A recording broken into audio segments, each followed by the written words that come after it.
मेरे प्यारे बच्चों, लॉकडाउन के कारण आप स्कूल नहीं जा पा रहे हैं। किन्हीं कारणों से बहुत सारे बच्चे ऑनलाइन क्लासेस भी नहीं कर पा रहे हैं। ऑनलाइन क्लास में भी कुछ बच्चों के साथ परेशानी हो रही है। उनका कॉन्सेप्ट स्पेशली मैथ्स में क्लियर नहीं हो पा रहा है। इन सभी परेशानियों के बावजूद हो सकता है आप प्रमोट होकर क्लास 7 में चले जाएं। अब जो बात मैं आपको बतलाने जा रहा हूँ उसे ध्यानपूर्वक सुनें। क्लास 6 में आप जो कुछ भी पढ़ेंगे उसका यूज आप क्लास 7-8 में कर पाएंगे। क्लास 6 के किसी टॉपिक में यदि आपको परेशानी रह जाती है तो क्लास 7-8 में भी निश्चित रूप से आपको परेशानी होने वाली है। जैसे आप देख पा रहे होंगे कि क्लास 4-5 के किसी टॉपिक में यदि आपको परेशानी रही होगी तो क्लास 6 में भी आपको परेशानी हो रही होगी।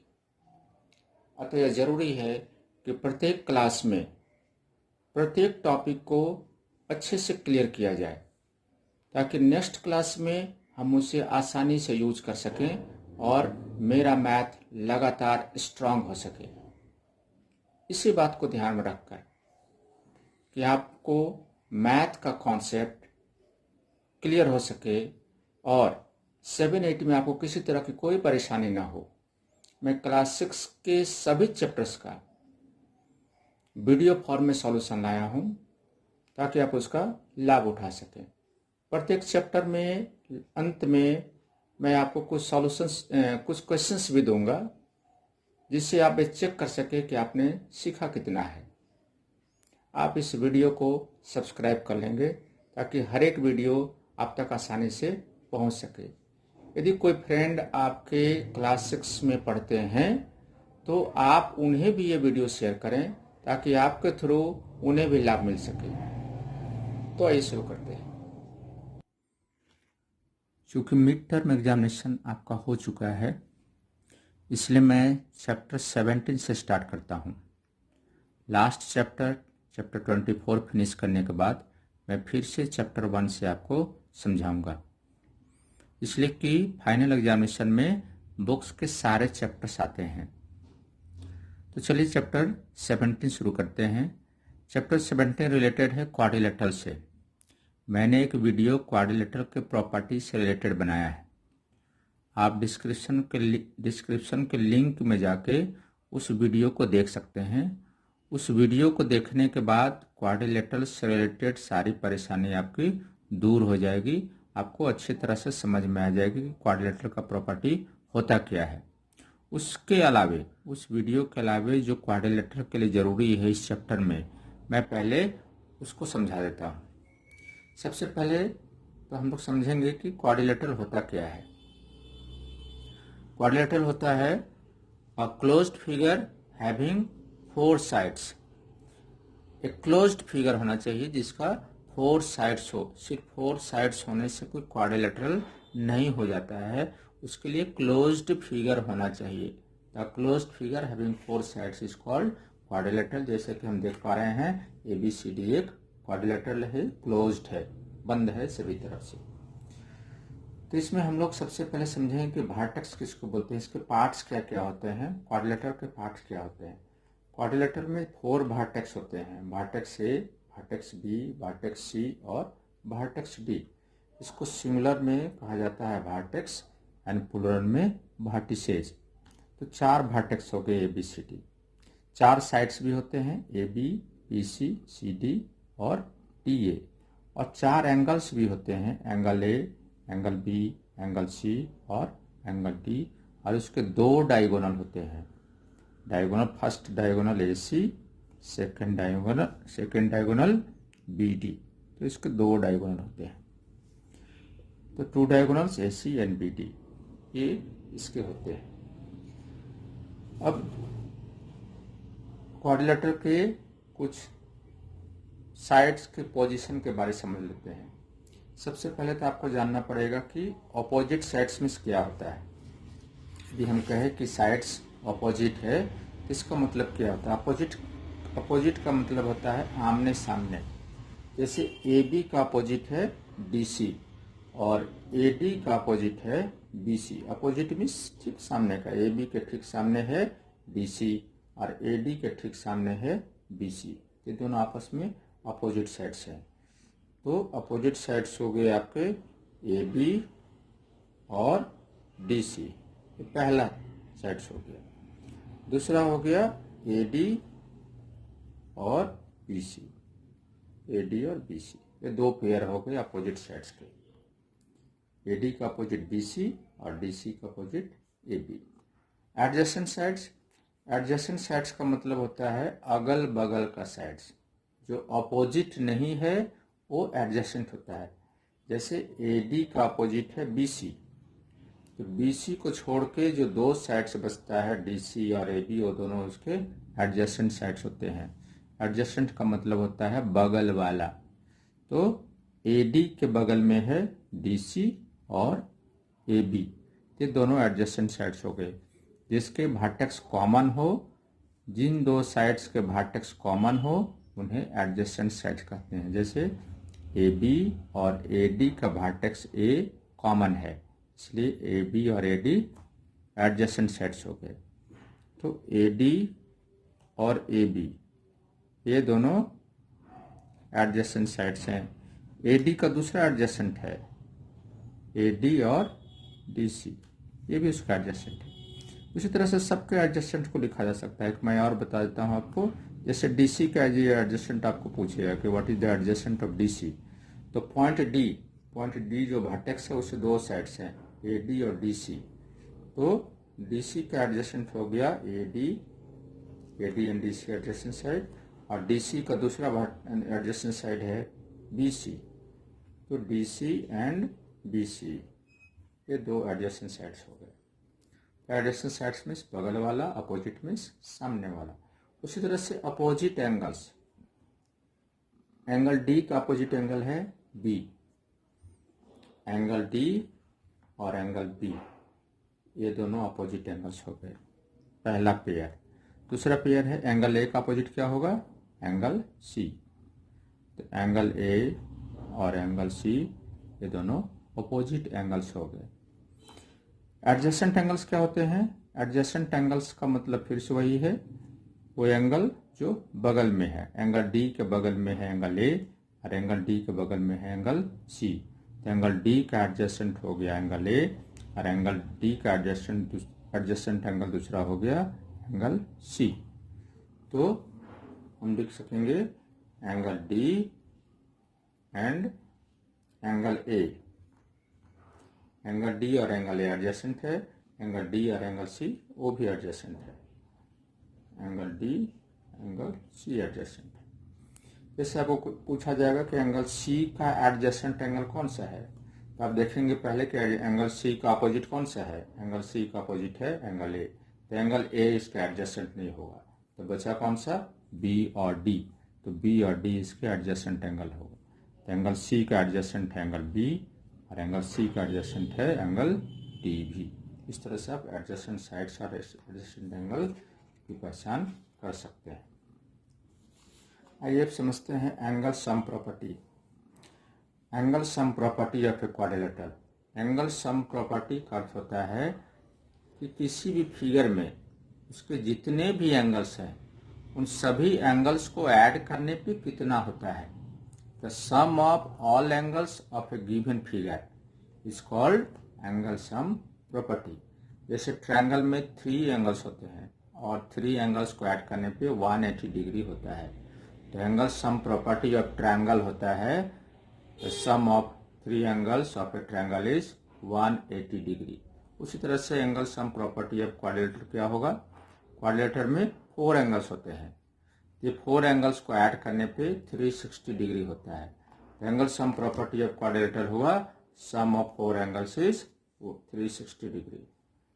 सम of 4 angles is equal to 360 degree. This is called angle sum property of quadrilateral। मतलब सभी एंगल का सम कितना होता है ये जानना उसका एंगल सम प्रॉपर्टी कहलाता है। Types of quadrilateral: square, rectangle, rhombus, parallelogram, trapezium और काइट, ये टाइप्स ऑफ क्वाड्रिलेटरल होते हैं। इन सभी के प्रॉपर्टीज को डिटेल में मैंने उस वीडियो में दिखाया है। आप उस वीडियो में जाके इसको डिटेल में देख सकते हैं यदि आपको कोई परेशानी होती है तो। अब आइए शुरू करते हैं चैप्टर 17। चैप्टर 17 स्टार्ट करते हैं। चैप्टर 17 में जो आपका पहला क्वेश्चन है, आपका जो पहला क्वेश्चन है वो है कि इन द एडजेसेंट फिगर, बगल वाले फिगर में, a quadrilateral has been shown, एक क्वाड्रिलेटरल दिखाया गया है इसमें। अब इसमें क्वेश्चन है कि नेम इट्स डायगोनल्स, इसके डायगोनल कौन से होंगे? इसके डायगोनल होंगे, पहला डायगोनल होगा इसका AC, दूसरा डायगोनल होगा BD। इसके डायगोनल आपको लिख देने हैं AC एंड BD। तो पहला का आंसर होगा AC एंड BD। पहला का आंसर होगा AC and BD diagonal, AC and BD are diagonals. दूसरा क्वेश्चन है two pairs of opposite sides, opposite sides के टू पेयर्स आपको लिखने हैं। दो पेयर होते हैं अपोजिट साइड्स के, पहला AB और DC वन पेयर हुआ अपोजिट साइड्स का, दूसरा AD और BC ये दूसरा पेयर हुआ अपोजिट साइड्स का। तो क्वेश्चन नंबर 2 का आंसर होगा AB and DC first pair, AD and BC second pair. तो सेकेंड नंबर का आंसर हो गया AB, मैं यहाँ पर लिख देता हूँ AB and BC first pair, और सेकेंड पेयर है AD एंड BC। इस तरह से मैं आपको समझने के लिए यहाँ पर फिगर बना देता हूँ, जैसे क्लियर हो जाए कि कौन सा एडजेसेंट है और कौन सा अपोजिट है। ये डायगोनल्स हो गए।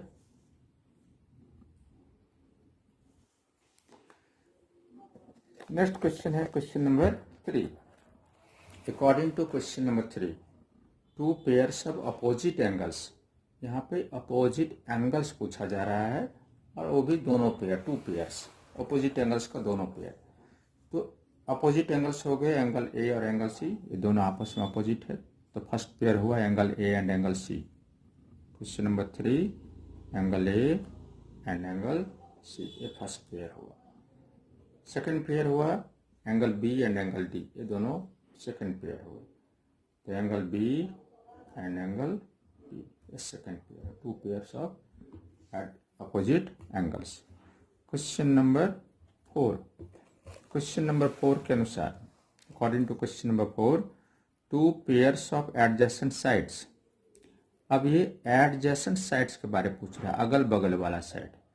तो एडजेसेंट साइड्स कौन सा हुआ? जैसे पहले किसी एक साइड को आप डिसाइड कर लीजिए, जैसे AB को लेंगे तो AB का एडजेसेंट हुआ AD और AB का सेकंड एडजेसेंट है BC। चूंकि हमको पेयर बोला है इसे दो ही लिखना है, तो यदि AB के साथ AD लिखेंगे तो BC नहीं लिखेंगे। तो हम लिखते हैं AB and AD first pair and AB and BC second pair. तो first pair is AB and AD and second pair AB and BC। AB का एडजेसेंट हो गया BC, एडजेसेंट मीन्स बगल वाला side. Fifth number question, question number 5, question number 5, two pairs of adjacent angles. Now you have to write about adjacent angles means बगल वाला angle. जैसे angle A का opposite है एंगल C, बगल में कौन है? बगल में एंगल D है, बगल में एंगल B है। तो angle A and angle D are adjacent angles, angle A and angle D are adjacent angles। तो लिखेंगे angle A angle D, A का adjacent D हुआ, सेकेंड पेयर हुआ A का adjacent B, angle A angle B। 2 pairs बोला है इसलिए हमने और 2 ही पेयर लिखा है। और भी एडजेसेंट एंगल है, जैसे बी का एडजेसेंट सी है, बी का एडजेसेंट ए है, सी का एडजेसेंट डी भी है, सी का एडजेसेंट ई भी है। तो सिर्फ 1 पेयर 2 पेयर्स बोला था इसलिए हमने 2 पेयर्स लिखा है। आप इसके अलावा किसी और को भी लिख सकते हैं। क्वेश्चन नंबर 2 कंस्ट्रक्शन से रिलेटेड है, इसको आप कंस्ट्रक्ट कर लेंगे। ये पैरेललोग्राम ड्रॉ करना है जिसमें साइड्स दिए हुए हैं, एंगल भी दिए हुए हैं, तो इसको आप कंस्ट्रक्ट कर लेंगे।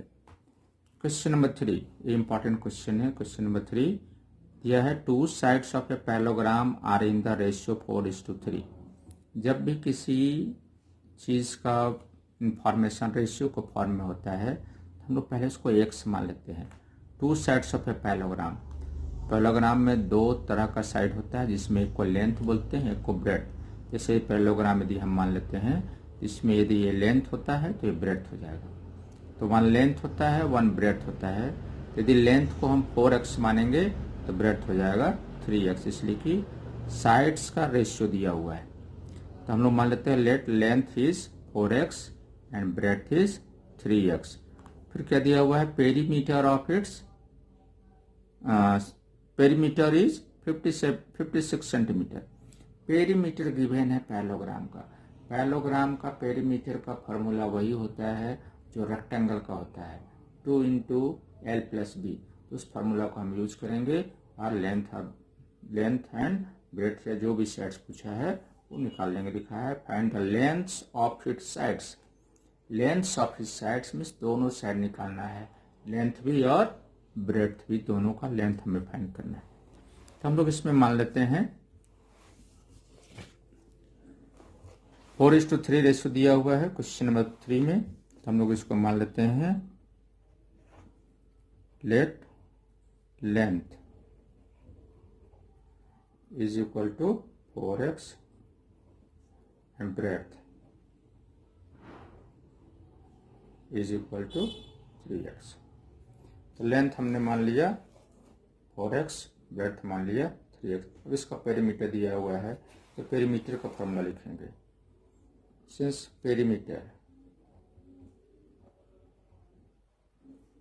पेरीमीटर ऑफ पैरेललोग्राम, आप जानते होंगे पैरेललोग्राम का शॉर्टकट फॉर्म है लिखने का, 2 लाइन्स पैरेलल का जीए में पैरेललोग्राम हो जाता है। इसका फॉर्मूला होता है 2 into length plus breadth L plus B. Perimeter is given 56, already 56 given है। 2 इंटू एल हमारे पास है 4x और बी हमारे पास है 3x। इसको ऐड कर दें तो ये हो जाता है 56 is equal to 2 into 4 plus 3 7x। वो हमें x का वैल्यू फाइंड करना है तो 2 और 7 दोनों को LHS में ले आना है। तो 2 और 7 दोनों मल्टीप्लाई में है, इसलिए इधर दोनों ही आएगा और डिवाइड में हो जाएगा। Sorry, this is 7, 2 into 7 is equal to x। अब 7 से इसको करते हैं, 7 8 जार 56 एंड 2 4 जार 8। तो आपका x का वैल्यू आ गया 4, x 4 आया। अब ये x का वैल्यू को इस दोनों इक्वेशन में दोनों वैल्यू पे रखना है। लेंथ हो जाएगा आपका 4 इंटू 4 16, ब्रेड्थ हो जाएगा 3 इंटू 4 तो 12। यूनिट जो भी यूनिट दिया हुआ हो, जैसे आपका क्वेश्चन में यूनिट दिया हुआ है सेंटीमीटर।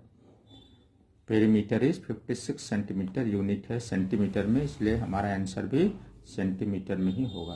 लास्ट में ये लिखना जरूरी है कि लेंथ कितना है, ब्रेड्थ कितना है।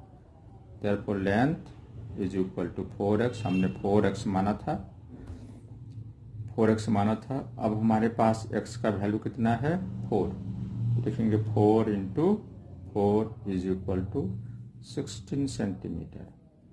अब ब्रेड्थ हमारे पास है पहले से 3x,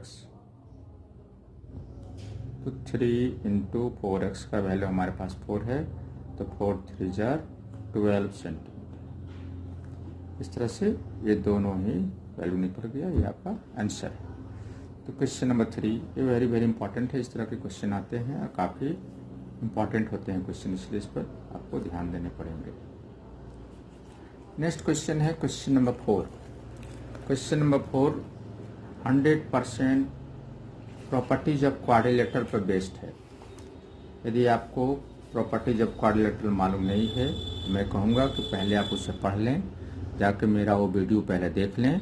उस वीडियो को डिटेल में देखने के बाद आपको क्वेश्चन नंबर 4 समझ में आएगा, तो फिर से आप इसको देख सकते हैं। तो चलिए मैं समझाता हूँ आपको कि क्वेश्चन नंबर 4 है क्या। क्वेश्चन नंबर 4 है कि name each of the following parallelograms. एक पैरेललोग्राम्स में से एक क्वाड्रिलेटरल दे दिया है, उसका प्रॉपर्टी बताया है। अब बोला गया है कि ये प्रॉपर्टी किस पैरेललोग्राम का है। मैं आपको बतला दूं कि हमारे पास जो 4 फिगर्स हैं, स्क्वायर, रेक्टेंगल, रॉम्बस और पैरेललोग्राम, ये चारों को पैरेललोग्राम बोला जा सकता है। तो ये 4 में से कौन से हैं? Name each of the following parallelogram, it means ये जो गिवन प्रॉपर्टी है ये स्क्वायर का है या रेक्टेंगल का है या रोम्बस का है या पैरेललोग्राम का है, आपको बताना होगा। तो जैसे पहले दिया हुआ है question number 4, the diagonals are equal and adjacent sides are unequal. तो डायगोनल्स इक्वल हो लेकिन एडजेसेंट साइड्स अनइक्वल हो, यह रेक्टेंगल में होता है। कौन सा प्रॉपर्टी किस फिगर में होता है? रेक्टेंगल में। मैं आपको फिगर ड्रॉ करके बताता हूं। ये एक रेक्टेंगल है, इस तरह के फिगर को रेक्टेंगल कहा जाता है। इसका ईच एंगल 90 डिग्री का होता है।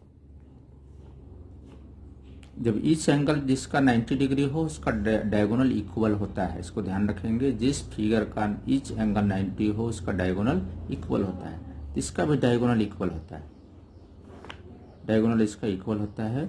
लेकिन साइड्स, एडजेसेंट साइड्स इक्वल नहीं होता है। ऑपोजिट साइड्स इक्वल होता है लेकिन एडजेसेंट साइड्स आपस में इक्वल नहीं होते हैं, इसलिए कि ज़्यादा लेंथ का है, एक कम लेंथ का होता है। इसमें गिवन है आपके क्वेश्चन में diagonals are equal and adjacent sides are unequal. Diagonals तो इक्वल है लेकिन एडजेसेंट साइड्स इक्वल नहीं है।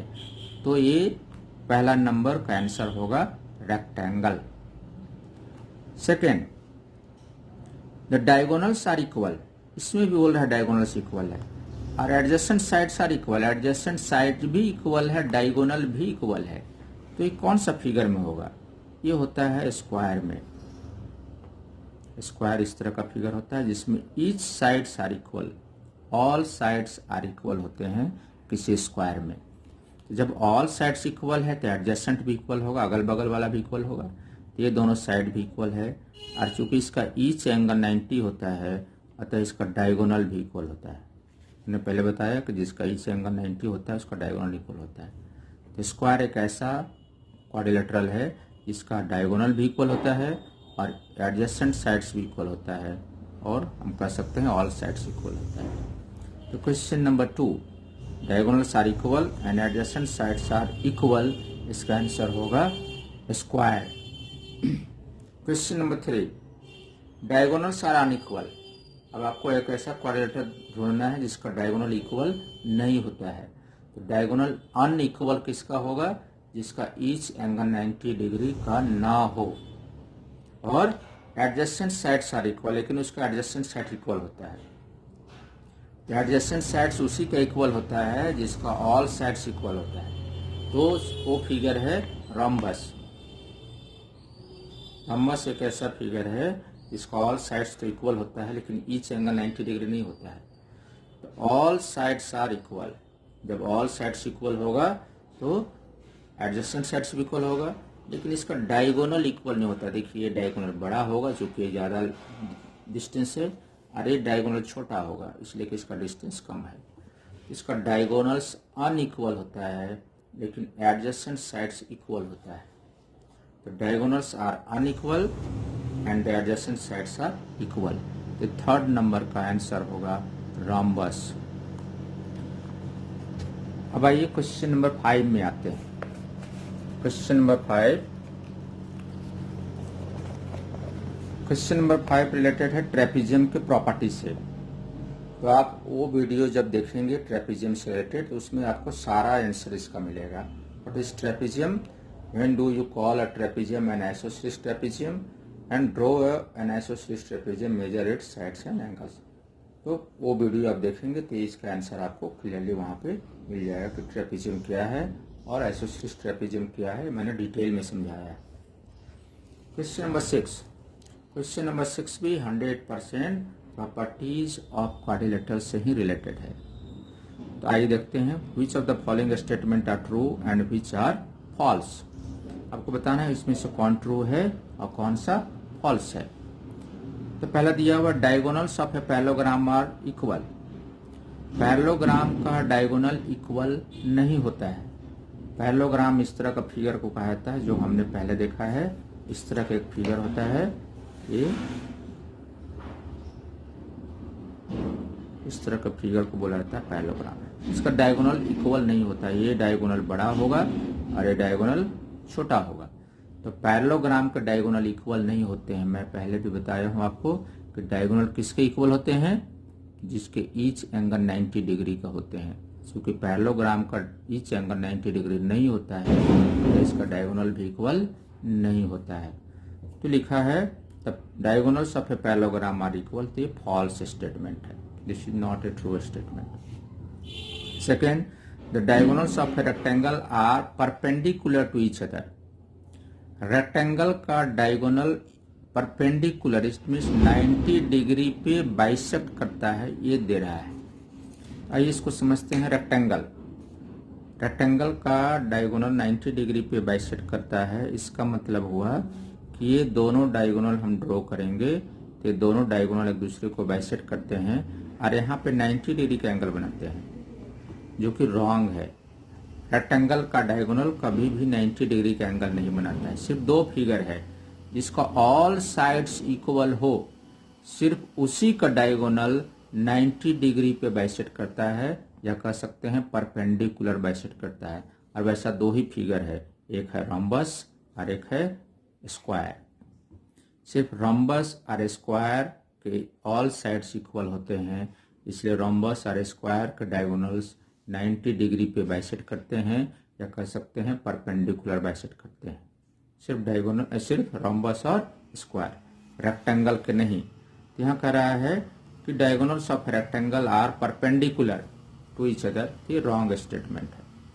रेक्टेंगल का सिर्फ बाइसेक्ट करता है, परपेंडिकुलर नहीं होता है। The diagonals of rhombus are equal. कह रहा है कि रोम्बस का डायगोनल इक्वल होता है। हम जानते हैं कि डायगोनल किसका इक्वल होता है, इसका ईच एंगल 90 डिग्री का हो। चूंकि रोम्बस का ईच एंगल 90 नहीं होता है, इसलिए इसका डायगोनल भी इक्वल नहीं होता है। तो ये भी एक रॉन्ग स्टेटमेंट है। ये तीनों ही स्टेटमेंट रॉन्ग है। क्वेश्चन नंबर 7 भी 100% प्रॉपर्टीज ऑफ क्वाड्रिलेटरल से ही रिलेटेड है। मैं पहले आपको बतला दूं कि हमारे पास 4 ऐसा फिगर है जिसको हम लोग पैरेललोग्राम कह सकते हैं। एक है रेक्टेंगल, पहला है रेक्टेंगल, दूसरा है स्क्वायर, तीसरा है रोम्बस और चौथा है पैरेललोग्राम, ऑलरेडी पैरेललोग्राम। चारों को पैरेललोग्राम कहा जा सकता है। इसके अलावा भी हम लोग, जैसे स्क्वायर है, स्क्वायर को हम रेक्टेंगल भी कह सकते हैं और स्क्वायर को रोम्बस भी कहा जा सकता है। ऐसा इसलिए होता है कि रेक्टेंगल का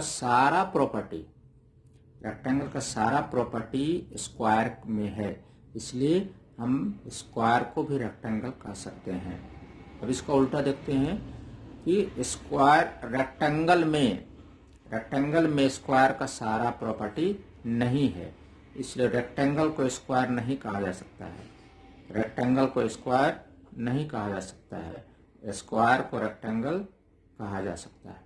इसलिए कि इसमें आपको देखना पड़ेगा कि आपको यदि क्वेश्चन पूछे, जैसे मैं यहाँ क्वेश्चन देखता हूँ, लिखा है a square can be thought of as a special rectangle. इसका मतलब हुआ कि स्क्वायर को रेक्टेंगल कहा जा सकता है। तो पहले आपको सोचना पड़ेगा, स्क्वायर में रेक्टेंगल का सारा प्रॉपर्टी है, रेक्टेंगल का प्रॉपर्टी स्क्वायर में है, आंसर है यस। रेक्टेंगल का सारा प्रॉपर्टी स्क्वायर में है, इसलिए स्क्वायर को रेक्टेंगल कहा जा सकता है। इसका आंसर होगा a square contains all the properties of a rectangle. A square contains all the properties of a rectangle, therefore a square can be thought as a special rectangle. Question number B. Question number B है a square can be thought of as a special rhombus. इसमें आपको देखना क्या है कि rhombus का property, rhombus का सारा प्रॉपर्टी स्क्वायर में है, तो आंसर है यस। रोम्बस का सारा property all sides equal square में भी होता है, अपोजिट साइड्स आर पैरेलल वो भी स्क्वायर में होता है, diagonals bisect each other at 90 degree rhombus में होता है, वो स्क्वायर में भी होता है। इसे रोम्बस का सारा प्रॉपर्टी स्क्वायर में है, इसलिए स्क्वायर को रोम्बस कहा जा सकता है। इसका भी आंसर सेम टू सेम वही है। क्या होगा answer? A square contains all the properties of a rhombus, therefore a square can be thought as a special rhombus. Same to same यहाँ भी a rectangle can be thought of as a special parallelogram। आप कैसे सोचेंगे इसमें? किसका property किस में होना चाहिए? तो पैरेललोग्राम का प्रॉपर्टी रेक्टेंगल में होना चाहिए। पैरेललोग्राम का जितना भी प्रॉपर्टी है आप देख लेंगे क्या क्या प्रॉपर्टी होता है, उस वीडियो में या आपके बुक में भी दिया है। पैरेललोग्राम का जो भी प्रॉपर्टी है वो सारा रेक्टेंगल में है। तो पैरेललोग्राम का ऑल प्रॉपर्टीज रेक्टेंगल में है, इस रेक्टेंगल को भी पैरेललोग्राम कहा जा सकता है। तो इसका भी वही आंसर है, rectangle contains all the properties of a parallelogram, therefore a rectangle can be thought of as a special parallelogram. Last question number D. A square is also a parallelogram. इसमें भी हम वही सोचेंगे। क्या सोचेंगे कि क्या पैरेललोग्राम का सारा प्रॉपर्टी स्क्वायर में है? तो आंसर है यस। पैरेललोग्राम का सारा प्रॉपर्टी, जो भी प्रॉपर्टी पैरेललोग्राम का होता है सारा का सारा स्क्वायर में भी है। स्क्वायर में कुछ एडिशनल प्रॉपर्टी है इसलिए स्क्वायर है। तो स्क्वायर को पैरेललोग्राम नहीं कहा जा सकता है, लेकिन पैरेललोग्राम को स्क्वायर कहा जा सकता है। इसका भी आंसर होगा यस। और आंसर क्या होगा? A square contains all the properties of a parallelogram, therefore a square is also a parallelogram. इसके बारे में मैंने डिटेल में उस वीडियो में दिखाया है, आप उसको देख सकते हैं। कंपैरिजन करके बतलाया है कि किस में कौन सा प्रॉपर्टी होता है, ये सारा मैंने डिटेल में दिखाया है। Question number 8, very very important question. इसको अच्छी तरह से समझना है आपको और ये बहुत बार यूज होता है। क्वेश्चन है, कुछ इंफॉर्मेशन पहले गिवन है, जैसे पहला लाइन आपका दिया हुआ है, a figure is said to be regular, a figure is said to be regular if its sides are equal in length and angles are equal in measure. ये इंफॉर्मेशन दिया है, क्वेश्चन नहीं है, आपको बतलाया है इंफॉर्मेशन। बतलाया क्या है? किसी फिगर को रेगुलर कहा जा सकता है। कब कहा जा सकता है? जब उसका साइड्स भी इक्वल हो और उसका एंगल भी इक्वल हो। एक तरह से कहेंगे रेगुलर फिगर का डेफिनेशन है कि if sides and angles both are equal then a figure is called regular figure. ये डेफिनेशन है। तो अब क्वेश्चन क्या है? इसमें क्वेश्चन पूछ रहा है what do you mean by a regular quadrilateral. तो बोल रहा है कि आप बताएं कि अब रेगुलर क्वाड्रिलेटरल कौन होगा। जब रेगुलर फिगर का ये प्रॉपर्टी है कि all sides and all angles equal होना चाहिए, तो रेगुलर क्वाड्रिलेटरल कौन सा होगा, ये क्वेश्चन पूछ रहा है आपसे।